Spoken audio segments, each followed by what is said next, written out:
Hoy tengo el gusto de estar con Saskia de Winter. Saskia es una de las voces más influyentes de México en temas de liderazgo, talento humano y desarrollo organizacional. Con más de 25 años de experiencia, ha trabajado con empresas de alto impacto para transformar culturas corporativas, impulsar el liderazgo consciente y conectar a las personas con su propósito profesional. Es fundadora y CEO de Saskia de Winter Training, una firma especializada en consultoría, coaching y capacitación empresarial que ha trabajado con más de 200 organizaciones en México y América Latina. Ha sido reconocida como una persona que tiene enfoque humano, práctico y disruptivo para fortalecer el liderazgo en todos los niveles de la organización. Además de su rol como empresaria, Saskia es conferencista internacional, autora y mentora. Su estilo es directo, empático y profundamente inspirador, ayudando a líderes a enfrentar entornos cambiantes como inteligencia emocional, estrategia y valentía. Gracias, Saskia, por acompañarnos aquí en The Data Revolution. Para mí es un placer estar el día de hoy contigo. Gracias. Nos costó un poco de tiempo ponernos de acuerdo y te agradezco que puedas compartir tus vivencias, experiencias y cómo has logrado irte transformando en tu vida a lo largo de los años. Y ahorita vamos a platicar un poquito más de este tema. Muchas gracias, mi querido. La verdad que un placer y gracias por esta invitación. Qué buena onda. Gracias. Muchas gracias. Al contrario. Quiero que nos platiques un poquito de Saskia. La Saskia que estudió ingeniería física, matemáticas, sí. Crea la empresa de animación. Uh-huh. ¿Y en qué momento de tu vida das el salto? Entendiendo que uno pasa de lo que estudiaste, que son ciencias exactas, al comportamiento humano. Bueno, tu pregunta es muy bella, mi querido Jorge, gracias. Claro, ¿no? Uno tiene dudas a los 18 años, ¿no? Los chavos que están, no sé, en la prepa, qué carrera voy a tomar, y ahorita, pues a lo mejor con el exceso de información que puedan tener los chicos, pues todavía más, ¿no? Y yo a los 18 no sabía si quería ser psicoanalista, fíjate, uh-huh. Psicoanalista o la mamá de uno de mis mejores amigos era psicoanalista y dije, pues yo quiero hacer lo que ella hace. Yo no sabía si quería hacer eso o estudiar ingeniería, uh-huh. Pero en la medida en la que fui investigando, la verdad es que sí decidí meterme a las ciencias exactas. Pero esencialmente porque en aquel entonces no había la carrera de animación. Siempre me gustó el rollo de las caricaturas y de la animación. Uh-huh. De hecho, cuando yo tenía 5 o 6 años, yo tenía mi grabadora de cassette, o sea, te estoy hablando de hace siglos, querido, y yo grababa las caricaturas, y yo grababa los diálogos de Pedro Picapiedra y Te lo sabes de memoria. De los supersónicos, y ya sabes, y entonces cuando volví a ver la caricatura yo ya me sabía los diálogos. Y siempre observé muchísimo el proceso de cómo se hacían las caricaturas, siempre me fascinó. Y lo más cercano a eso era la ingeniería. Antes no existía la carrera de animación. Uh-huh. Estoy hablando de hace muchos años, querido. Pero esencialmente yo siempre estuve conectada con la idea de entre contar historias y entender la conducta humana. ¿Por qué los seres humanos nos comportamos así? Que eso también tiene que ver con la animación y con la conducta humana. O sea, ¿por qué le pasa lo que le pasa a Tom y Jerry? ¿Por qué, no sé, Cometín, ¿no? Los que conocen a los supersónicos, pues bueno, Cometín, que es el niño, le pasa uh-huh. Lo que le pasa, lo que sea, ¿no? Y entonces decía yo, ok, aquí hay historias, y siempre quería yo entender la parte de la conducta humana. Entonces, primero lo abordé desde el lado técnico, porque quería yo hacer animación, y tengo por ahí un cortometraje que se llama Orugas, que es un cortometraje que hice junto con Luis Manuel Villarreal, que es un cortometraje que ha ganado premios. Muy bien. Que está por ahí en las redes, y siempre es el tema de la conducta humana. Entonces, dejo la ingeniería para estudiar psicoterapia gestalt y humanismo, para estudiar coaching. Y entonces es muy curioso, ahora que me dedico a la capacitación empresarial, pues tengo los dos mundos. Claro. Entro a salas llenas de ingenieros, llenas de personas técnicas, y pues entiendo su mundo, entiendo este tipo de cuestiones, pero lo abordo ahora desde el punto de la conducta humana, ¿no? Impresionante, ¿no? ¿Cómo lo puedes combinar?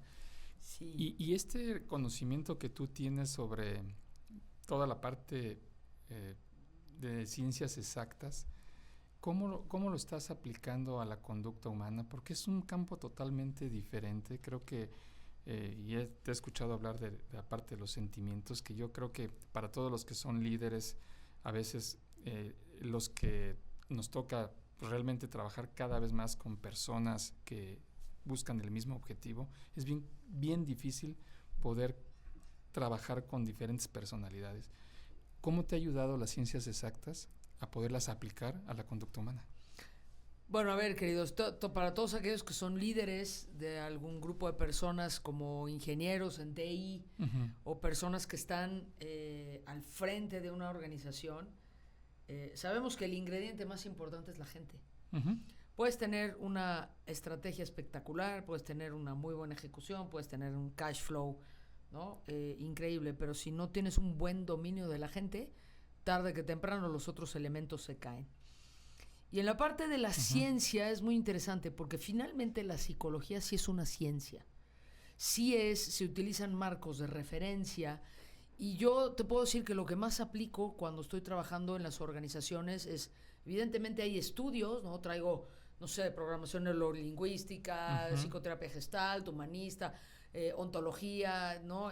Inclusive los procesos de argumentación, procesos de negociación, finalmente son metodologías que se utilizan y que lo que yo creo que hace un psicoterapeuta, un capacitador, un facilitador, que está bien entrenado, es una persona que se refiere a marcos de referencia formales. Es decir, ¿qué teoría psicológica estás utilizando? Porque hay muchas. Puedo estar utilizando herramientas de psicoterapia gestalt o herramientas de programación neurolingüística y entonces yo tengo que tener claro en qué momento aplico cuál, para quién, y eso sí me lo dio la ciencia. Eso sí me lo dio la carrera, este orden del trabajo con la gente, porque trabajar con la gente no es nada más tirar preguntas y a ver cómo me va. O sea, tiene que haber un orden para llegar a cierto propósito, para que la persona descubra y saque su mayor potencial. Eso se hace ordenadamente. Si no, la persona se confunde. Es más,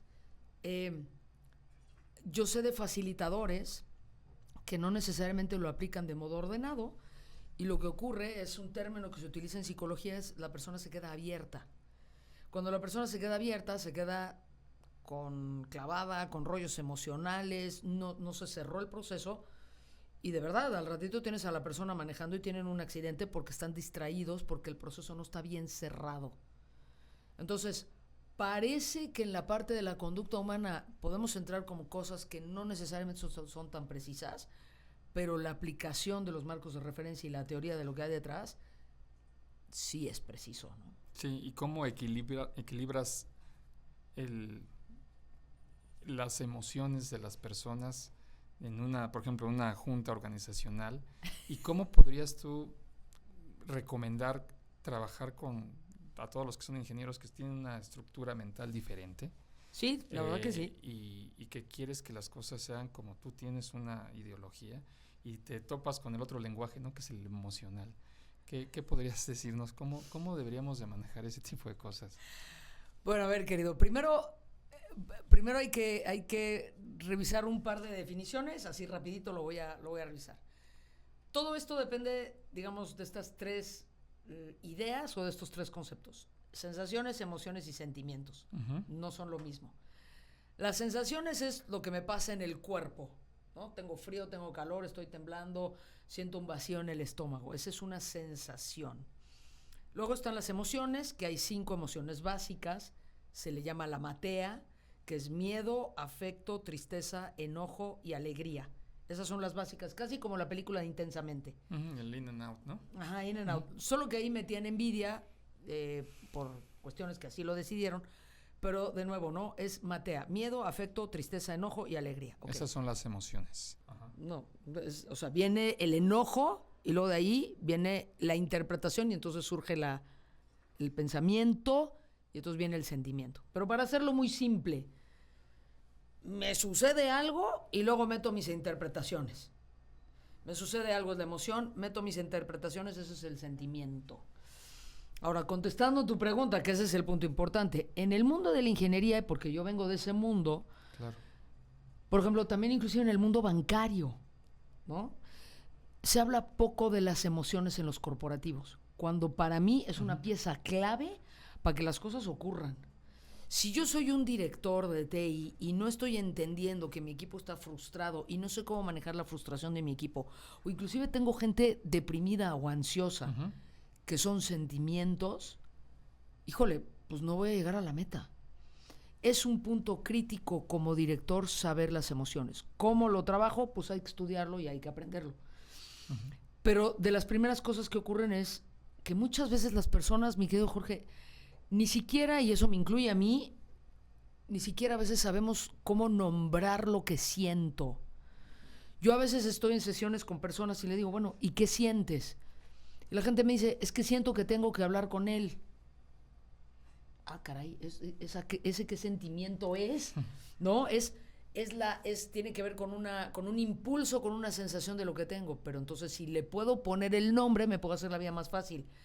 Siento frustración, siento ganas siento un impulso por tal, y entonces siento ansiedad, siento depresión, siento tristeza, siento enojo.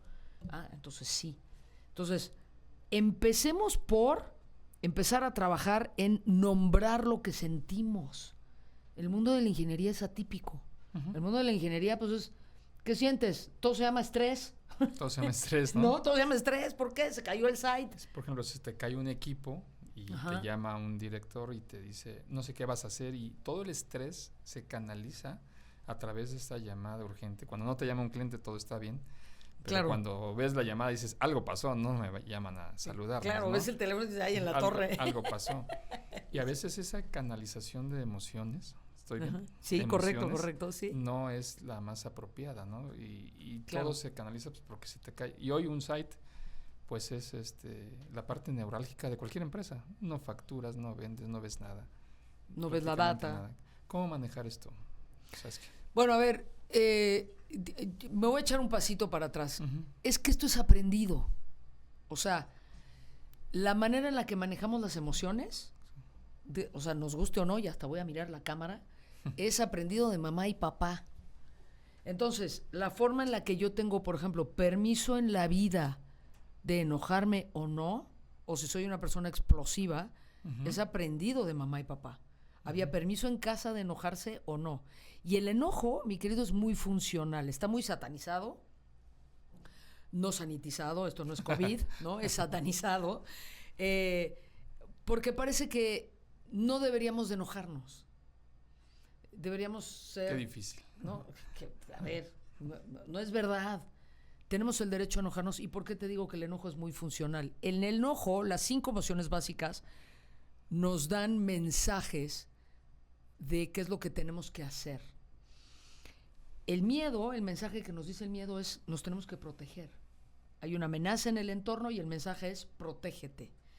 El enojo, el mensaje es hay que poner límites porque hay una sensación de invasión.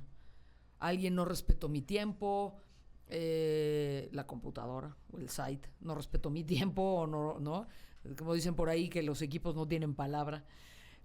Una persona llega tarde a una cita y yo me siento invadida porque no hay un respeto hacia mi tiempo. No me voy a poner alegre, no me va a dar miedo. Lo que me va a pasar es que me voy a enojar. El enojo surge cuando hay una falta de respeto. Si te fijas en todos los momentos en los que tú hayas estado enojado o la gente aquí haya estado enojado, tiene que ver con esta cuestión de una sensación de falta de respeto o de invasión. Entonces, si yo soy una persona como director que tengo que manejar eso, lo que me tengo que preguntar es ¿cómo yo estoy invadiendo a la otra persona? ¿Cómo le estoy faltando al respeto que puede ser sin querer? ¿Cómo puedo echarme para atrás? Y la otra persona tendría que hablar y poner límites. Entonces, poner límites es todo un arte, mi querido. A veces ponemos el límite acá y a veces ponemos el límite hasta acá y la persona... O sea, a veces no ponemos límites, cerramos la puerta. Y hay que saber, eso se aprende, ¿no? Y de nuevo se aprende también de mamá y papá. Lo aprendimos durante nuestra vida, ¿no? O sea, en la infancia. Correcto. Hoy en día, ya que uno es más maduro o un poco más grande. Eso dicen. Eso dicen, ¿verdad? O más grande, vamos a ponerlo así. Buscamos las maneras de cómo adaptarnos a las circunstancias que vivimos, ¿no? Ejemplo, hay directores de IT que nos han llegado a decir que con muchas nuevas generaciones les cuesta trabajo lidiar con este comportamiento de estoy en una reunión y sigo viendo redes sociales, porque la dopamina que me genera el ver la red social desenfoca a lo que tienes que estar realmente, ¿no? Entonces hay gente que me dice, no soporto que la gente esté distraída, y pues llegan y les gritan. Entonces hay una desconexión con el equipo porque no entendemos cómo se comportan algunas otras generaciones. ¿Cómo lidiar con estas cosas?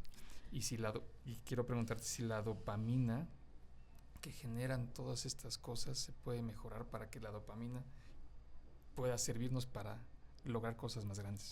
Bueno, sí caemos en la parte de las redes sociales. Es muy fuerte el tema de la dopamina, inclusive la serotonina, que son neurotransmisores que simplemente nos conectan mucho más al placer y al gozo. Lo que tú me preguntas es súper fuerte, mi querido, porque ¿cómo lo manejo si están todo el tiempo conectados con las redes sociales? Yo diría, ok, ¿cómo esta persona puede estar gozando en su vida de otra manera? Porque para yo estar tan clavada en redes sociales significa que las redes sociales están sustituyendo mi propia generación de dopamina en otros ambientes. Uno muy simple es hacer deporte. Yo le digo a la gente, por favor, haz deporte. Y en el mundo de la ingeniería y del IT, pues muchas veces no hay tiempo para hacer deporte porque hay que arreglar el site a las 3 de la mañana. Sí, hay que levantarlo. Yo vengo de ese mundo, tú lo sabes. Sí. Yo arreglaba sites. Yo también me le metí a ir a los fierros y a las placas y yo no, ahí en ese mundo. Yo creo que lo que muchas veces es importantísimo en la cultura organizacional, mi querido, es poner reglas. Y seguir las reglas no es para hacer un sistema militarizado y que someter a la gente, pero las reglas le dan certeza a la gente y le dan claridad al equipo. Entonces, lo que se puede hacer es, ok, señores, los primeros 15 minutos pueden tener acceso a su celular. La siguiente media hora, por favor, les voy a pedir que apaguen el celular. Literal, media hora. Avísenle a medio planeta que media hora no van a estar disponibles. Y eso sí se puede. ¿Como el pomodoro, te refieres? Sí, un poco como el pomodoro. Se puede hacer así. Yo, por ejemplo, en las sesiones que hacemos vía Zoom, y eso tú lo sabes, siempre le digo a la gente, oye, prende tu cámara. Me da lo mismo si estás en pijama, si estás en la cocina, literal me da lo mismo, pero te quiero ver, porque además en la cámara yo estoy viendo microreacciones faciales, estoy viendo cómo estás, y no me interesa si tu casa está arreglada o no, me da lo mismo. Yo lo que quiero es la conexión con la cámara, con los ojos, que por cierto, un tip para los que están transmitiendo, señores, la cámara tiene que estar a la altura de los ojos.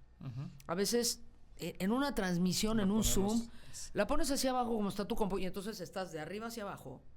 Y psicológicamente... Inquisidor, ¿no? Psicológicamente eso no funciona en un proceso, por ejemplo, de ventas. Le quieres vender a tu cliente y estás con la cámara de arriba hacia abajo, pues tu cliente se siente inconscientemente, hay un sometimiento. No sé si a tu cliente le va a encantar eso. Claro. Entonces hay muchos detalles psicológicos. Entonces, regresando un poco a esta parte, yo creo que hay que ser muy hábiles en el manejo del consumo del azúcar. Consumimos muchísima azúcar, muchísima. Y claro que estoy acelerada, estoy buscando dopamina por otros lugares. Y como director, pues a poner reglas y la cultura organizacional que permite y qué es lo que no permite. Claro. Es importantísimo. Hay un libro de René Brown que se llama el de Dare to Lead. Claro. Que es un gran libro. Y uno de los aspectos que menciona ella es que tengas ese enfrentamiento a las decisiones difíciles que tienes que hacer ante un equipo de trabajo, ¿no? ¿Cómo recomiendas tú que deberíamos de enfrentar situaciones difíciles con un equipo de trabajo cuando tienes la necesidad de migrar un site el sábado a las 11 de la noche, estar en sitio y la gente no se siente muy cómoda? para poder llevar a cabo esas funciones y que te pide otros días extra, o yo trabajo en las noches, y entramos en ese tema de poder compartir la visión de la empresa, pero somos empresas de misión crítica que le llaman, Correcto. como un hospital, podría ser similar, urgencias. Que no puedes parar.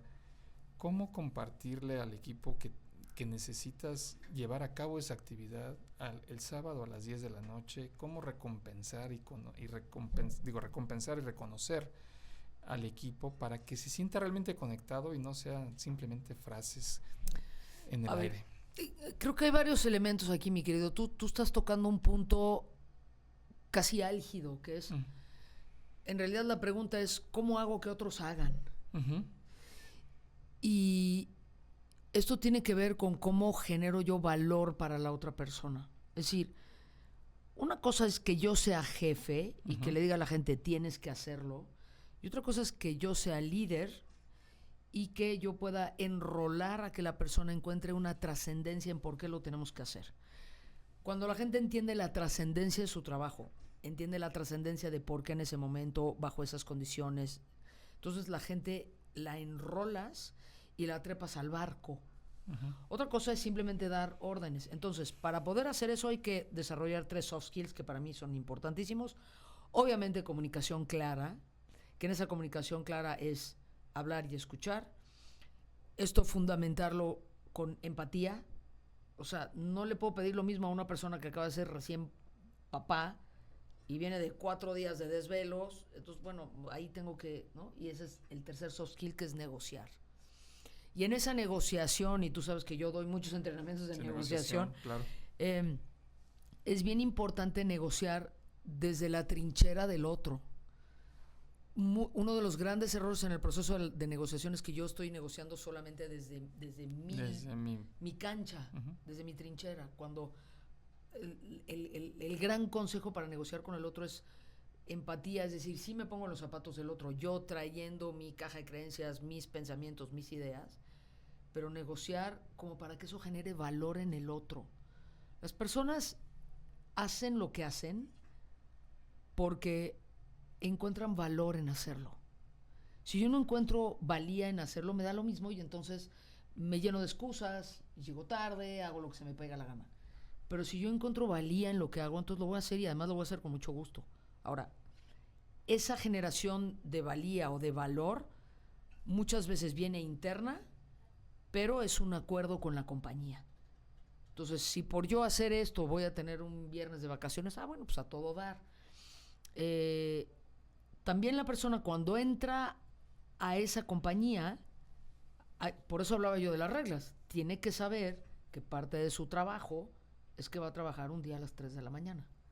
Si no, que no tomen ese trabajo, o si no, yo no los contrataría. En un hospital no se le pregunta al médico, oye, ¿será que puedes venir a las 3 de la mañana? Te queremos pedir permiso. No, el tipo hace el juramento como médico y el tipo sabe que eso puede ocurrir. Entonces, creo que si una persona decide, y tú sabes que yo trabajé muchos años en eso también, yo también trabajé 3, 4 de la mañana en Navidades. Para entregar un proyecto, rollos, ¿no? Uh-huh. Para generar proyectos. A veces me tocó estar trabajando en las Olimpiadas de Nagano y pues eso era Japón, querido, y pues Japón no era el mismo horario y sí eran 3, 4, 5 de la mañana. Y no era una cosa como de, oye, creemos que es una buena idea, ¿tú qué opinas? No, o sea, para mí el proyecto era increíble, yo quería estar involucrada en ese proyecto, yo lo quería sacar adelante y era algo que me nacía dentro de mí involucrarme. Entonces, estás hablando también de un gran tema que tiene que ver con la motivación. O sea, ¿el líder motiva o la gente se automotiva? Eso me lo preguntan muy seguido y yo le digo a la gente, a ver, tú puedes darles dinero, puedes bailarles, puedes cantarles, pero si la persona no quiere, no hay poder humano. Entonces, la motivación... Como un carro apagado, ¿no? Como un carro apagado. La motivación oficialmente, mi querido, es interna. Yo te puedo dar argumentos para que te sientas motivado y te puedo apoyar. Pero yo sí lo quiero poner bien claro. El que no quiere, no quiere. No hay poder humano. Entonces, yo como director, cuando contraté a la gente, tengo que revisar muy bien si la persona se automotiva. Le puedo dar argumentos, le puedo apoyar, le puedo aumentar el sueldo, puedo hacer muchas cosas. Pero esencialmente es interno.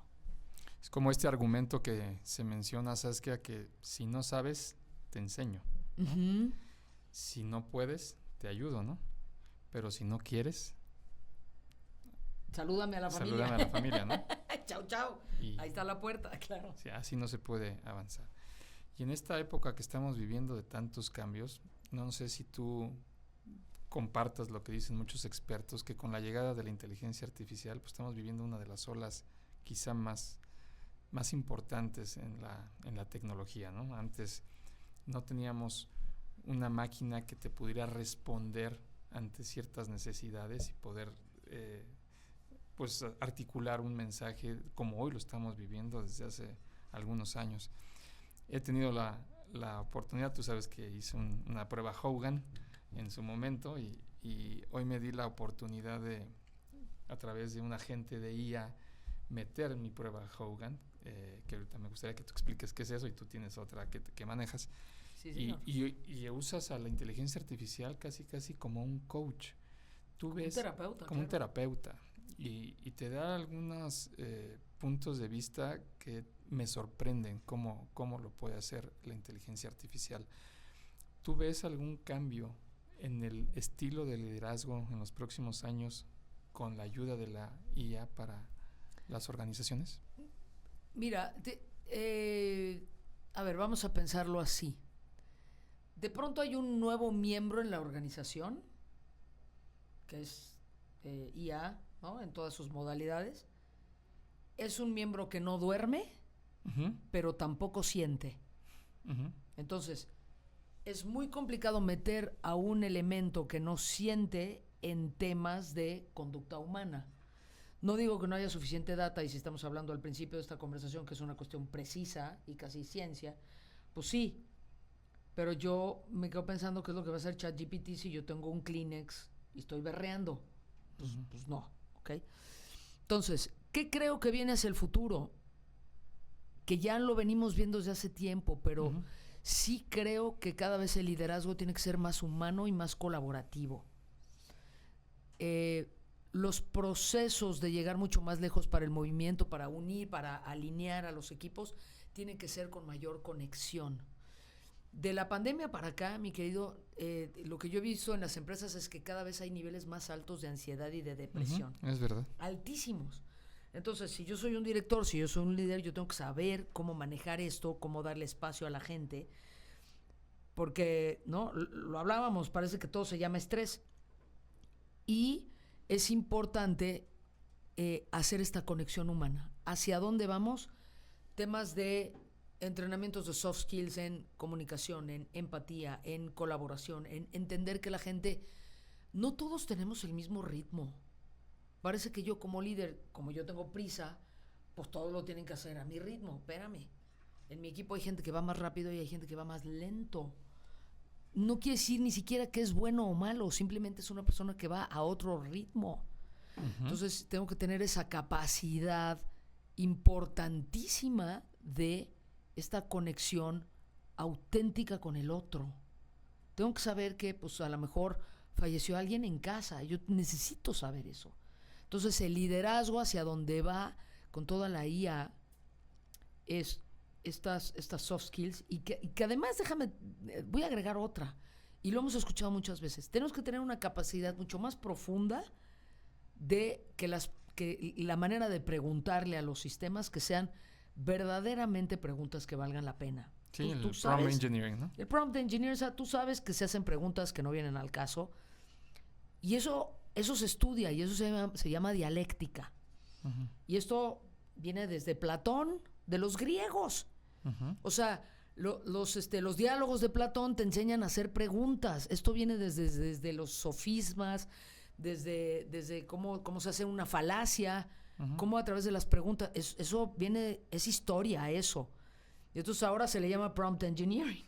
Y ahora es una máquina la que contesta, pero no podemos perder de vista que yo como líder me lo puede resolver de una manera increíble la inteligencia artificial. Y yo soy pro inteligencia artificial, pero como cualquier otra herramienta hay que saberla usar. hay que saber dónde estoy parada. Además, piensa en esto, ¿quién lo está alimentando? ¿Quién está metiendo la data? Y tú perfectamente sabes que no necesariamente la data es correcta. Sí, tiene alucinaciones. Sí. Ajá. O sea, hay sesgos también y alucinaciones. ¿no? Uh-huh. Y entonces, el otro día estaba yo escuchando que en una universidad en Inglaterra se estaba haciendo un experimento donde había varios robots, donde se le pidió que hiciera una labor administrativa de una oficina, uh-huh, y se les dejó como 3 días a los robots que se comunicaran entre ellos. Bueno, un desastre, se dejaron de comunicar, estaban con datos equivocados. O sea, no estamos en ese punto en donde lo podemos soltar por completo. Que vamos para allá, sí. ¿Qué tenemos que hacer los seres humanos? Conectar. Esto, uh-huh, conectar, que vean este podcast. Exacto. Que lo vean. Sí, conectar y entender que somos muchas generaciones involucradas hoy en día para poder lograr resultados. Uh-huh. Y uno de los grandes retos con lo que acabas de decir es conectar. Ya tocamos ese tema de la inteligencia artificial, pero ¿cómo se logra alinear un equipo multigeneracional, Saskia? Que yo tengo otras prioridades y a lo mejor yo soy generación Z o X, generación Z, y hay otros, X, y hay otros que son Z, y hay millennials. ¿Qué recomiendas tú para poder agarrar un grupo y decir, entiendo que cada uno de ustedes son nativos digitales que le llaman y otros no lo somos? ¿Qué podemos hacer para mejorar en alinear estos grupos de trabajo? Comunicar y negociar. Como lo decías hace un momento. Comunicar y negociar. O sea, yo tengo que entender, o sea, es que además, esta pregunta la escucho N,000 veces y en cuanto a la generación X, yo sí escucho gente muy enojada. Que dicen, es que ¿por qué no lo hacen así? Y es que ¿por qué no lo hacen así? Y mi pregunta para la generación X es, ¿y tú por qué no te adaptas? Porque ahora los que nos tenemos que adaptar somos nosotros. Ellos están planteando una nueva forma de trabajar y a mí me gusta hablar de, hay 3 grandes rubros en el mundo que no van a parar de crecer. De las industrias en el mundo que están creciendo a toda velocidad, una es todo lo que tiene que ver con tecnología, inteligencia artificial, teléfonos celulares, computadoras, etcétera, etcétera. Eso está creciendo, ya lo sabemos. Uh-huh. Segundo rubro que está creciendo a toda velocidad es logística y cadenas de suministro. Uh-huh. Cada vez más queremos la comida en mi casa, el libro en mi casa, la pluma en mi casa, no quiero salir de mi casa. Por lo tanto, el tercer gran rubro que está creciendo tremendamente es todo lo que tiene que ver con bienestar. O sea, ¿cómo puedo yo tener más tiempo libre para estar con mis hijos, para mi perrijo, también mis mascotas? Uh-huh. ¿Y cómo puedo yo viajar más? ¿Cómo puedo yo trabajar desde la playa? Y por eso ahora los hoteles están buscando no solamente la posibilidad de que haya un espacio para que te quedes a dormir, sino que ahora todo es experiencia. Wellness, que le llaman, ¿no? Wellness, y entonces tienes la clase de yoga, o tienes el billar, o tienes te llevan a altura, no sé dónde, y cada vez más se busca la experiencia. Entonces, nos toca a nosotros. Ya tuvimos nuestros años de fiesta y seguimos en ese punto, pero si queremos trabajar con otras generaciones, nos toca nosotros también adaptarnos y ellos a nosotros. O sea, conexión y negociación. Yo que sí estoy dispuesta a soltar y ellos que están dispuestos a soltar, y pongámonos de acuerdo. Yo te voy a contar algo que yo lo veo cada vez más y creo que tú también lo vives, que ya es muy aceptado que en cualquier evento, a cualquier nivel, la gente vaya de tenis. Uh-huh. Eso qué no cambio, ¿verdad? Qué cambio tan... Qué lujo. O sea, digo, acá importante. Están mis pies, aquí abajo la cámara no se ve, pero yo vengo de tenis. Y vengo de tenis y es completamente aceptado. Y tú puedes tener ya una reunión con un director general y puedes estar en el escenario frente a 500 personas y ya puedes ir de tenis. Eso para mí era inconcebible. Uh-huh. Entonces yo me he adaptado a esta parte y entonces he entendido que se busca la comodidad, el wellness, y que la gente tenga más tiempo libre. No sé para qué, para perder el tiempo en muchas ocasiones, pero hay una tendencia a esto de automatizar procesos. ¿Para qué? Para que yo me pueda enfocar en cosas de mayor valor, uh-huh, y que entonces, mi querido, podamos pensar. Hay una parte que se nos olvida. Parece que todo es hacer, y no está mal, pero tú sabes, hay esta historia de Mark Zuckerberg y de Richard Branson y de los grandes líderes en el mundo se toman 2 semanas al año para pensar. Para pensar, claro. Pensar.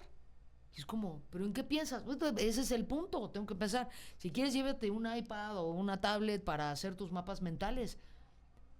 Pero ya no hay tiempo para pensar y todo es en un rush tan rápido que entonces, hola, te doy mis datos, me conecto contigo, rápido. Claro, llegas a casa y entonces, ¿no? Me quiero divorciar de ti y la gente, ¿no? ¿Y por qué? No, yo te diría, ¿y por qué no? Porque mira todo lo que está pasando. Porque hay tan poca conexión y hay que hacer el espacio para la conexión, para negociar y entender al otro. ¿Y cómo harías tú una gestión del cambio para esto que estás comentando? ¿Qué deberíamos de seguir como una receta? Porque pues, estamos hablando de gestión del cambio, ¿no? Sí. ¿Cómo poder hacer una gestión de cambio adecuada si uno es responsable de un equipo? Dices, a ver, está llegando la inteligencia artificial, hay nuevos equipos, hay nuevas necesidades, tengo ansiedad de cómo voy a incorporar todos mis proyectos, está el pro IA y está el anti IA y está la empresa que quiere bajar costos y que la CAPEX contra el OPEX. Entonces alineo todo y cómo llego al punto de decir es momento de gestión del cambio. ¿Qué recomiendas para hacer una adecuada gestión del cambio? Preguntar. Suena muy simple, pero tú sabes y lo hemos platicado también tú y yo. A preguntas obvias, respuestas obvias. A preguntas inteligentes, respuestas inteligentes. El estilo, hay que estudiar cómo preguntar. Claro. Hay que saber cómo preguntar. Uh-huh. Por eso qué rico esta entrevista, porque tus preguntas evidentemente son estudiadas, son revisadas, tal. Las preguntas permiten que la gente se vaya con ese pensamiento a casa y entonces podamos hacer una indagación distinta. Uh-huh. ¿Cómo hacer una buena gestión del cambio? Claro, hay que tomar ingredientes como la buena planeación, pero si me preguntas, ¿qué tengo que hacer yo como director? Preguntar. Y una de las cosas que yo trabajo es no quedarme en la respuesta. Yo lo que le digo a los directores es quédate en la pregunta. Uh-huh. Quedarte en la pregunta, tú sabes que a mí me gusta mucho trabajar con temas de incertidumbre. Quedarme en la pregunta se refiere a, yo tiro una pregunta en mi equipo, ellos me responden. Yo tengo que regresar a la pregunta. Uh-huh. Para explorar en otro campo de preguntas, en otro espacio, con otro tipo de personas. A lo mejor yo estoy en IT, pero le puedo preguntar a un abogado, o le puedo preguntar a un marquetero, o le puedo preguntar a un deportista de alto rendimiento. O sea, sabemos que la información puede apoyarme a tomar esas decisiones, pero si yo regreso a la pregunta, me da la posibilidad de no quedarme con esa una o dos respuestas y es explorar en otros caminos. La gestión del cambio es una consecuencia también del manejo de la cultura organizacional. Uh-huh. Entonces, por un lado, preguntar, y el segundo tema es la cultura organizacional. No va a funcionar si yo no tengo una buena cultura organizacional implementada. Que la gente pueda hablar, que la gente se pueda correr riesgos, que haya un espacio de seguridad psicológica, la gente pueda hablar de sus problemas, que yo como director tenga sesiones 1 a 1, pero que también tenga sesiones grupales, que tenga yo herramientas en donde sepa yo cómo lo puedo manejar diferente. O sea, 2 herramientas para la gestión del cambio: preguntar y revisar la cultura organizacional. Así lo resumo. En cuanto a la cultura organizacional, hoy en día se habla mucho, Saskia, de cómo hacer que estos equipos que tenemos puedan ser mucho más productivos, ¿no? en la cultura. Dicen que no puede estar en todo un director o un CEO. No. ¿Cuáles son las 3 cosas más importantes a las que debería de dedicarse un director general o un CEO? Yo te lo hago más fácil, son 2 cosas. Uh-huh. 1, pensar, uh-huh, y 2, hacer crecer a su gente.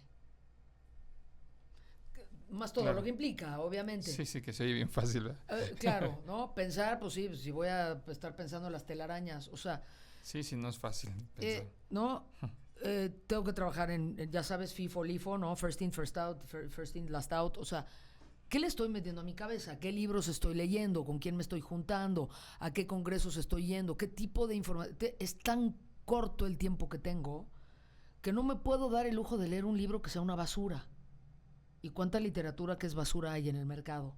Sí, claro. Entonces, antes de decidir que yo voy a leer un libro, pues necesito investigar si es este o este. ¿Cuál de los dos? Y es este porque tiene muchos likes en las redes sociales. Amazon, ¿no? En Amazon, o es este porque me lo recomendó una persona que ya lo leyó y que ya lo aplicó, o cómo, ¿no? Yo sí creo que entre pensar y hacer crecer a la gente son de las dos labores. Hacer crecer a la gente significa, fíjate, yo te voy a decir cómo le hago, y esto mi equipo lo sabe. A mí me cae algo en mi plato, como directora general, y la primera pregunta que me hago es, ok, ¿cómo puedo delegar esto? Eso es lo primero que me pregunto, porque yo necesito tener en mi itinerario de mi día a día de la chamba, ¿cómo puedo tener un espacio para pensar? ¿Cómo puedo tener un espacio para hacer crecer al otro? ¿Qué herramientas le tengo que dar al otro? ¿Qué le hace falta al otro? ¿Cómo lo puedo conectar con alguien más que lo apoye? Mi chamba es echarme cada vez más para atrás para que ellos se hagan cargo. Y siempre como directora general estoy al servicio de ellos. Viste que, y esto lo dicen también muchos autores, que parece que el director general está en la cabeza y entonces todos le reportan a él. No, tú sabes que más bien lo que funciona es el triángulo al revés, en donde el director está al servicio de la gente. Así es. ¿No? Eso lo hemos estudiado tú y yo. Sí, claro. Y yo sí creo, yo sí estoy al servicio de mi equipo porque es un privilegio, porque es un gozo verlos crecer, porque es un gozo verlos cómo ellos están logrando cosas. Eso me permite a mí pensar en cómo yo puedo traer cosas de mayor valor para la empresa, en vez de clavarme en cosas que son de poco valor o del día a día. Entonces, ¿cómo se delega una instrucción cuando ya la puede tomar en más o menos un 70% a una persona? Es momento de delegarla. No es al 100%, no lo van a hacer como tú. Es más, qué bueno que lo hacen que no lo hacen como tú. Pero si yo más o menos ya veo que en un 70% ya la persona ya puede cachar el balón, listo, ya le pasó el balón. Hacer crecer a la gente. Claro. Este es un punto muy importante y estamos hablando con alguien que pues trabaja todos los días con estos aspectos. Sí. Y que tiene una cualidad muy interesante que a mí me gusta, Saskia, que es la creatividad. Sí. Ella viene de un mundo creativo, ¿no? Tuvo la oportunidad de hacer, a los que somos ochenteros, noventeros, vimos algunas cosas con Andrés Bustamante, ¿no? En su momento, sí. Como fue el Ponchito Virtual. El Ponchito Virtual y el Furcio y algunas otras cosas, ¿no? Que esto no se da o no se gesta de la noche a la mañana, es horas de pensar. Sí. Si estás de acuerdo conmigo. Sí, 1000%. Y las empresas que desarrollan nuevas tecnologías tienen grupos especializados para crear, y porque crear es pensar, para mí, desde mi punto de vista, no es tan sencillo. En muchas organizaciones, y hablando puntualmente de la tecnología, Saskia, creo que en una región como Latinoamérica a veces no somos una región tan creativa, no sé si lo compartas conmigo.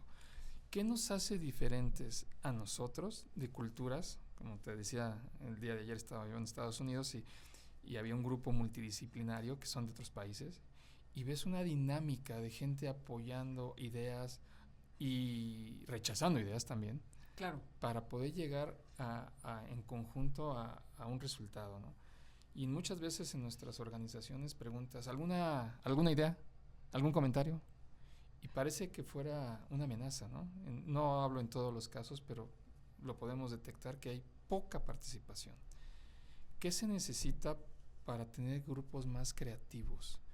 Y por último te digo, recientemente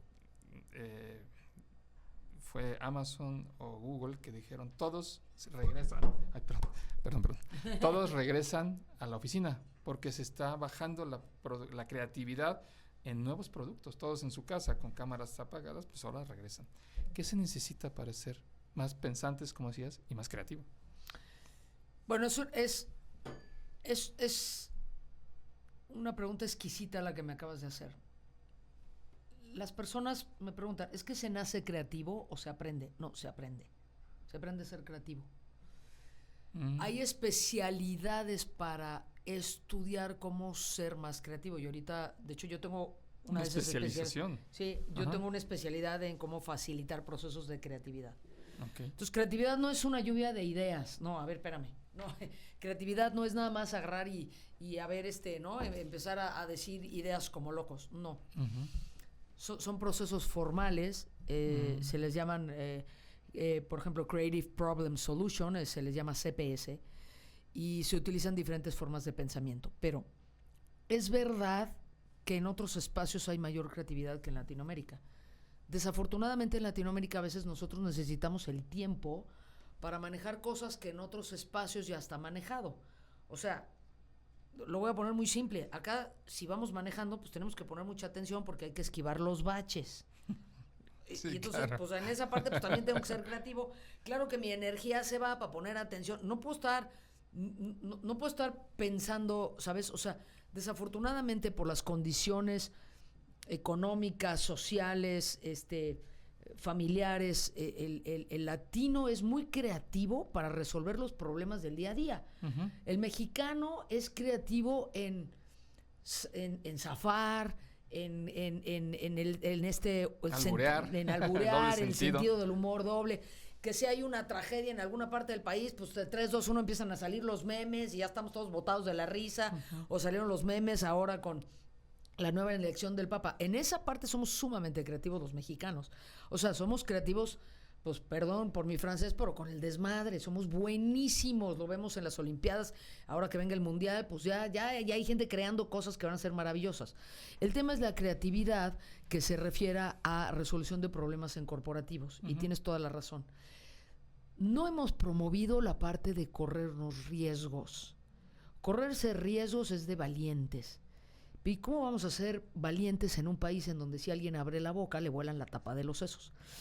No voy a entrar en temas políticos porque no soy especialista en eso, pero lo sabemos. Hay espacios en México en donde si alguien abre la boca, esa persona desaparece. Entonces, venimos de ser los conquistados, históricamente somos los conquistados, y hay una parte en donde nos ponemos en un lugar inconscientemente como cultura, los latinos, de ser los sometidos. Y perdón que lo diga yo así de crudo, pero esa es la verdad, mientras que en otros espacios pues, son los conquistadores. Ahora, entendiendo que el mexicano tiene esa fuerza, y yo amo a México, y yo no puedo ser más orgulloso de ser más mexicana, soy inmensamente feliz de ser mexicana, hay espacios en donde hay una tremenda creatividad, entre la música, las artes, los textiles en México, la danza, toda esta parte. Entonces, sí hay creatividad. ¿Cómo lo metemos en IT?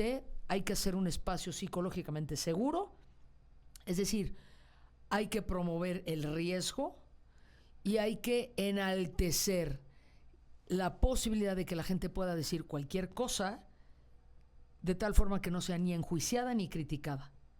Es decir, la respuesta como director es, ¿alguien tiene alguna idea? No. Ok, bueno, a ver, les voy a tirar preguntas.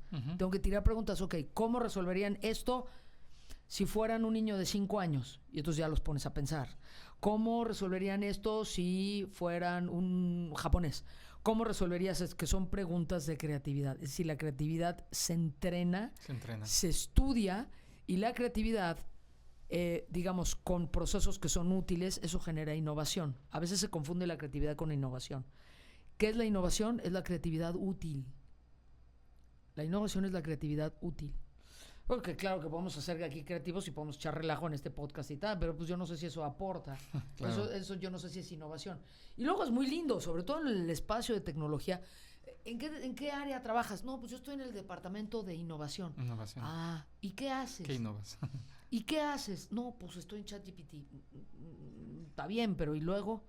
O sea, sí creo que la innovación sí es dejar a veces a un lado la tecnología para mirar cómo se hace en otras industrias. Si yo tengo que inventar un nuevo sabor de refresco, puedo buscar data, pero luego tengo que salir a la calle. Tengo que ver qué es lo que mueve a la gente. Tengo que hacer la conexión, que era lo que hablábamos. Entonces, la creatividad sí se estudia y sí se aprende. Que sea human-centric, que le llaman, ¿no? Human-centric, exactamente. Totalmente. Se entrena la creatividad Recientemente hice un ejercicio para ver cómo funcionaba la creatividad con un equipo de la oficina de trabajo y hablábamos de algo ya inventado. Y tú que vienes de los dibujos animados, Sí. me dejarás ver si esto es un approach adecuado. Decía, imagínense que ustedes somos el grupo de trabajo que crea los Picapiedra, y tú conoces bien los Picapiedra, ¿no? Y que llega alguien con una idea y dice, vamos a crear a un personaje que haga esto, y un perro que se llama Dino que habla, y alguien diga otras ideas de lo que ya está creado para crear este famoso storytelling, ¿no? Que sería de cómo crearlo. Este sería bueno, después de esto pues empezamos a ver de lo que ya existe, que la gente dijera la idea de que la esposa es una cavernícola, de lo que ya sabes que existe, ¿no? Algunos no sabían porque son de otra generación, pero lo han visto, ¿no? Claro. Y que el jefe es así, que toca el timbre a alguien, y percibí que hasta nos daba pena, aunque ya está creado, crear este tipo de ambiente, no sé si me doy a explicar, para decir, ve cómo crearías un momento para hacer un programa, ¿no? Claro. ¿Crees que aunque hagas este tipo de ejercicios y detectas que la gente, aún así, sabiendo que ya está inventado, le da pena comentar que salga un pájaro tocando y que grita? Es un tema totalmente enquistado cultural que podemos desarrollar, como decías, se entrena, porque hasta da miedo decir, ¿no? Parece, ay, me voy a ver tonto diciendo que un carro con ruedas de piedra, ¿no? Sí, nada más dilo, ¿no? Siéntete creativo. Es que es muy bello lo que dices, porque en realidad el primero que tendría que decir locuras es el director, es el jefe, es el primero que tiene que romper los paradigmas. Entonces yo te cuento, de nuevo, esto es aprendido. No sé si tú sabías, querido, pero también soy perito traductor ante la Suprema Corte de Justicia. Wow, no. Que significa que, bueno, es como una especie como de título, como de notario, pero para traducciones. Entonces, en la familia tenemos un despacho de traducciones. Y el primero que rompía los paradigmas, que es una cosa muy árida, pasar un documento, una patente de inglés a francés, pues es algo súper árido. El primero que lo rompía era mi papá. Sí, tu papá es traductor. Mi papá era traductor, y mi papá pues era un cuate que llegaba con sombreros a la oficina. Y mi papá se alocaba. Entonces, el primero que ponía el espacio para la creatividad y para el relajo controlado, era él. Porque si no, al ratito es una pachanga, pero era él. O sea, el juego es un ingrediente que no se nos puede olvidar. Y no te estoy hablando de poner turista en la mesa y que todos empecemos a jugar, pero en una cultura organizacional que va a estar buscando la resolución de problemas, es imprescindible el juego. Y el juego es bromas buena onda, no bullying, no agresividad, pero bromas buena onda.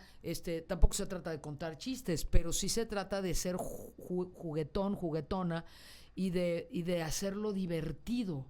Y en esta prisa de la vida de cumplir metas y los KPIs y las urgencias de todo, se nos olvida jugar, querido. Y yo sí creo que eso también hace una diferencia en la cultura organizacional y en el alcance de metas, porque nos hace la vida más ligera. Entonces yo en los entrenamientos también busco el juego, busco el sentido del humor, claro, que tenemos que hablar de cosas serias, claro, que hay que hablar de temas que son álgidos, claro, pero también podemos divertirnos, porque no tiene que ser aburrido ni árido, ¿no? Entonces, implementar eso, y también eso se aprende. Sí, el jugar también, eso se aprende. Entonces hay que trabajar mucho en esta parte. En febrero pasado, el director y presidente el CEO de IBM participó en la conferencia de Davos en Suiza, y le preguntaron que cuál era la competencia más importante que se debería desarrollar en estos tiempos. Él contestó que era el pensamiento crítico. ¿Qué es el pensamiento crítico, Saskia? ¿Y cómo deberíamos desarrollarlo en las organizaciones? A ver, buenísimo. El pensamiento crítico es de valientes, vamos a empezar por ahí. El pensamiento crítico significa esencialmente no quedarme con lo que ya hay, revisarlo, conectarlo con otras áreas de especialidad y ponerme, y por eso digo que es de valientes, ponerme en un lugar en donde voy a revisar si esto sigue siendo válido o no, y ponerme en un espacio en donde quizás tenga yo que transformar cosas o cambiar cosas de una manera fundamental, desde los fundamentos. Esto está relacionado con lo que te decía yo, el CPS, de Creative Problem Solution, que son procesos de creatividad. Y el pensamiento crítico también puede estar conectado con otros tipos de pensamientos. Está el pensamiento divergente, está el pensamiento convergente, el pensamiento lateral, está el pensamiento multidimensional, el pensamiento estratégico. O sea, hay toda una lista de diferentes tipos de formas de ponerme en mi mente de cómo voy a manejar el discurso y los diálogos y la argumentación.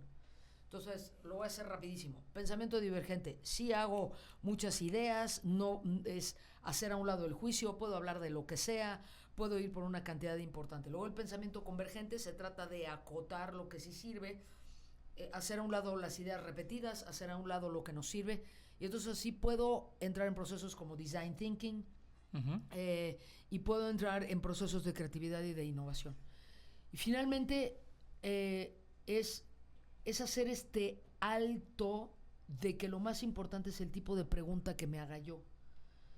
¿Cómo puedo yo desarrollar una gran habilidad de pensamiento creativo? Tengo que revisar la calidad de mis preguntas, como te decía yo hace rato. Claro. Entonces, si yo tiro una pregunta y la pregunta es, ¿cómo podemos hacer que una línea aérea genere más dinero en los aviones? Vamos a suponer que esa es la pregunta. ¿Cómo puedo yo generar que una línea aérea genere más dinero en los aviones? La lógica es cobrar la comida y cobrar. Pero ¿qué pasaría? Y eso ya está ocurriendo en algunas líneas aéreas, en donde hay una sección, en donde hay una especie como de separación, en donde los papás pueden jugar con los hijos, y entonces hay un pequeño como espacio como de jardín de niños, chiquitito en los aviones. ¿O qué pasa si hay una sección de mascotas? ¿O qué pasa si hay una, ¿sabes? O sea, que eso es, el pensamiento crítico tiene que ver con pensar fuera de la caja. ¿Y cómo se desarrolla? Caray, tengo que aprender de otros temas. ¿Por qué siempre leo libros de negocios? ¿Por qué no leo un libro de música? ¿Por qué no de pronto voy a un club de música? ¿Por qué no? Tú sabes, yo ahora he estado haciendo aguas abiertas. Ajá. Y me metí a esa parte, y es impresionante lo que he aprendido de aguas abiertas para llevármelo a los negocios. Porque en aguas abiertas sí o sí tienes que pensar en el agua. Estás no sé, a 5 kilómetros de la orilla del mar, no de la orilla, tal, obviamente hay alguien que te está cuidando, pero esta parte de la técnica, de la disciplina, ¿qué hago si de pronto salir de problemas en el momento, ¿no? Si aparece un calambre, se sale alguna... yo he visto barracudas, aparecen mantarrayas. Entonces, todo eso se entrena, y yo lo que le diría a la gente es, empiézate a especializar en otra cosa, aprende a tocar el piano, claro. Eso es matemáticas. Aprende a hacer un nuevo deporte, conéctate con otro tipo de personas. Ven al podcast de Jorge, ¿no? Por ejemplo. Ahí está. O sea, haz otro tipo de cosas, y entonces eso te permite hacer una red de conexiones diferente en la forma en la que piensas. Y es exquisito. Sí, yo amo hacer eso. Sí, bueno, y con esto que estamos platicando podríamos seguirnos horas y horas, y es enriquecedor platicar contigo. O sea, es que quisiera hacer, algunas preguntas más para ir cerrando. Sí, querido. ¿Qué semilla te gustaría dejarle ahorita a los jóvenes, tú y yo que estamos entrando a otra etapa? Wow. ¿Qué semilla te gustaría dejarle ahorita a los jóvenes que se preguntaran? Hemos hablado mucho que hay que hacernos preguntas. Déjales una semilla para que se hagan esa pregunta y se les esté taladrando así como, ¿qué hago con esto? Que se queden con eso. Yo les diría, ¿qué habilidad crees que tienes que aprender o desarrollar para mantenerte conectado y mantenerte cuidando a otro ser humano? Les va a tocar a ustedes un mundo en donde sí hay tecnología, sí hay muchos cambios, y sabemos que todo lo que está pasando con el calentamiento global y tal, pero sí creo que la manera de hacerlo es cuidando a otro ser humano. Entonces, ¿qué habilidades crees que tienes que desarrollar para cuidar a otro ser humano? Porque esa es la manera de salir adelante. Yo sí creo. ¿Y qué te pasa también cuando te hago esa pregunta? Dices, ¿yo cuidar a otro ser humano? No, para nada. Si vas a poner un negocio, si vas a ser empresario, si vas a desarrollar una nueva tecnología, sí o sí vas a tener que tener conexión humana tarde que temprano, y la manera de hacer crecer el negocio es con la conexión humana, cuidando de otro ser humano. Entonces yo les dejaría esa pregunta. ¿En qué tienen que chambear? Que básicamente es esta parte de acá, ¿no? Esta parte del corazoncito hay que chambearla. Muy bien.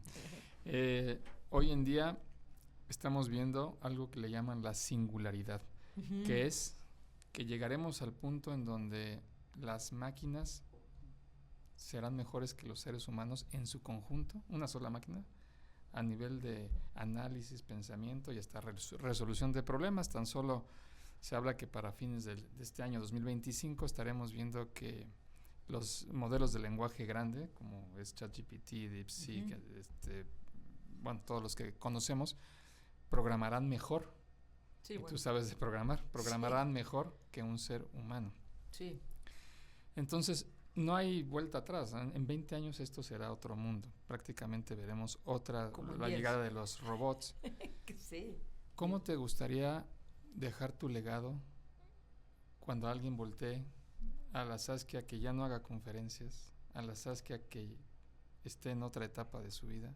¿Qué legado te gustaría haber dejado? Bueno, estoy trabajando en eso, querido. La verdad, sí estoy como en esa parte. O sea, sí creo que yo estoy trabajando mucho en la conciencia de la gente que toma entrenamientos conmigo, y yo sí creo que es un trabajo humilde en el sentido de que lo pongo al servicio de la gente, y es como cómo puedo yo reconstruirme como una persona que dejo más herramientas de conciencia. Estoy escribiendo un nuevo libro, ¿no? Hay el libro que ya publiqué, que se llama La incertidumbre genera abundancia. Ahorita hablamos de él. ¿No? Está la parte del cortometraje, pero mi legado tiene que ver con trabajar en esta parte de conciencia para otras personas. Y cuando yo ya no esté más en este plano, probablemente lo que más quisiera yo dejar, y aquí me quedo como muy reflexiva, es como, pues, cómo yo gocé de mi vida, y que eso también se le quede de pensamiento a los jóvenes como una segunda pregunta. ¿Cómo estás gozando de tu vida? Porque es tan corta y se pasa tan rápido que hay una parte en donde inclusive cuando te trepes en un elevador, que no puedas hablar con la persona que está en el elevador, que le digas hola, oye, qué padre están tus tenis, oye, saludos al perrito, ¿no? O sea, lo podemos hacer tan divertido en cuestión de 2-3 segundos. ¿Cómo puedo yo, solo porque pasé por ahí, dejar un poquito mejor el entorno? Eso es en lo que yo estoy trabajando. Y no busco la fama. A mí lo que me interesa es simplemente ese impacto, ¿no? Ahora si además se da la fama, pues qué padre, ¿no? Claro. Pero ese no es el punto. El punto es generar conciencia. Ayudar. Conciencia. Conciencia, querido. Conciencia que no tienen las máquinas y que no creo que vayan a tener. Pero no tendrán. ¿Qué es la conciencia? Uy, otro podcast, mi querido, porque ese es todo otro tema, ¿no? Difícil de definir. Los grandes pensadores, es muy difícil definir la parte de la conciencia, porque además es darme cuenta, awareness, que también se entrena, hacerme consciente es algo que lo trabajo. Y la gran pregunta para la gente siempre, y tú lo has visto, es ¿de qué te das cuenta? Y la gente me pregunta, ¿y de qué me tengo que dar cuenta? No sé. ¿De qué te das cuenta? O sea, yo por ejemplo veo aquí la pantalla, está padrísima la pantalla, ¿no? ¿De qué me doy cuenta? Que hay una pantalla acá. ¿De qué me doy cuenta? Bueno, pues que hay unos edificios increíbles acá atrás. ¿De qué me doy cuenta? De las cámaras, de las luces. O sea, me puedo dar cuenta de un chorro de cosas, pero si estoy en el celular, en las redes sociales, no me doy cuenta. Y si no me doy cuenta... Estar presente. Y si no me doy cuenta, no conecto y empiezo a aislarme de mis propias emociones. Y si me desconecto de mis emociones, tenemos un problema. Totalmente. ¿No? Yo podría seguirme aquí. El tiempo se acaba y si no, pues perdemos a mucha gente. Quiero que me platiques un poquito. Este es el libro de Saskia, La incertidumbre genera abundancia. Un libro que escribió justo antes de la pandemia. Sí, señor. Y que cayó como anillo al dedo. Sí. ¿De qué se trata tu libro? Bueno, es un libro que justo busca dar respuestas. Ahí está, que lo pueden encontrar en Amazon, o si no, bueno, pues en las redes sociales me buscan y por ahí pueden pedir informes. Yo lo que busqué es hacer un resumen de las herramientas más importantes que pueden utilizar supervisores, gerentes, directores de empresas en temas de conducta humana, mayormente comunicación, ventas, trabajo en equipo y sobre todo hay todo un capítulo que habla de cómo mejorar donde estás. Son herramientas muy prácticas, es decir, tomo lo que yo trabajé durante años y años en empresas y lo pongo en un resumen muy práctico con herramientas aplicables, inclusive cada capítulo viene con el resumen y con preguntas de qué hacer con los equipos para mejorar el liderazgo, el trabajo en equipo. Además el libro está lleno de caricaturas, tú sabes que a mí me gustan las caricaturas, está a color el libro. Y es un libro en donde también hablo de mi propio aprendizaje de lo que he visto en las empresas, muy aterrizado, muy simple y ligero. No busco enredarlo. Es, a ver, si tú necesitas mejorar tus habilidades de liderazgo, yo te recomiendo esto y esto. Trabájale por ahí y vas a ir avanzando.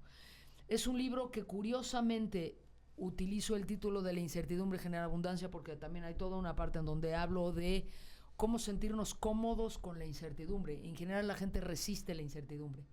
Sí. Y la idea es, y la gente se asusta, la gente quiere tener el control todo el tiempo. Y yo lo que te digo es, no, es mantente en un lugar en donde no tengas tanto control. Sí hay que tener control de algunas cosas, pero tanto control.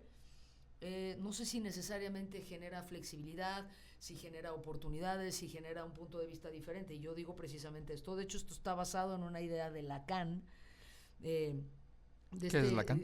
Lacan es un psicólogo de Prusia que de hecho genera toda una corriente que se llama lacanismo. Y una de las ideas que él trabaja es que lo que hace o la inteligencia de un ser humano se mide con la capacidad que tiene de mantenerse en la incertidumbre. Entonces, entre más habilidades tenga yo de controlar todo eso que no puedo controlar, de ponerme en ese lugar de quedarme en la pregunta, más poderosa voy a ser. De hecho, la portada del libro, que está muy bonita, parece que es el signo de pesos, pero sí, está cortado a la mitad porque en realidad son los dos signos de interrogación. Ah, ok. ¿Ya viste? O sea, de un lado y del otro, y lo conecto con la incertidumbre, como abres la pregunta. Y cierras. Ajá, claro. Y la abundancia, que es pues se interpreta como el dinero, ¿no? Entonces, claro, como también habla de esto Peter Diamandis, ¿no? Peter Diamandis también habla de todo este tema. Exacto, querido. ¿Qué sigue con Saskia de Winter próximamente? Saskia de Winter Training. Bueno, varias cosas. Estoy escribiendo otro libro de incertidumbre. Estoy en esa parte. Ya te avisaré con muchísimo gusto. Estás invitado a la presentación, que no sé cuándo va a ser. Tengo entrenamientos abiertos al público que no sé si lo puedo mencionar. Sí, échatelo. No, 21 y 22 de junio hay un entrenamiento que se llama Samurai Game, que es un entrenamiento en donde trabajo temas de liderazgo, de trabajo en equipo, de incertidumbre y de toma de decisiones. Eso está en la página de web o si nos quieren escribir, info@sasdw.com. Y en general, ¿qué sigue, mi querido? Buscar la posibilidad de seguir entrenando a empresas que quieran entrenamientos no obvios. Por favor, yo no trabajo en temas obvios, eso tú lo sabes, yo busco darle herramientas no obvias a la gente, sumamente prácticas y simples. Seguir expandiéndonos a nivel Latinoamérica, estamos ya en proceso, ya hemos hecho cosas en Estados Unidos, estamos en proceso de hacer cosas en Canadá. Muy bien. Y finalmente es, la verdad, siempre poner en alto el nombre de México, la verdad. Eso es otra cosa que me encanta.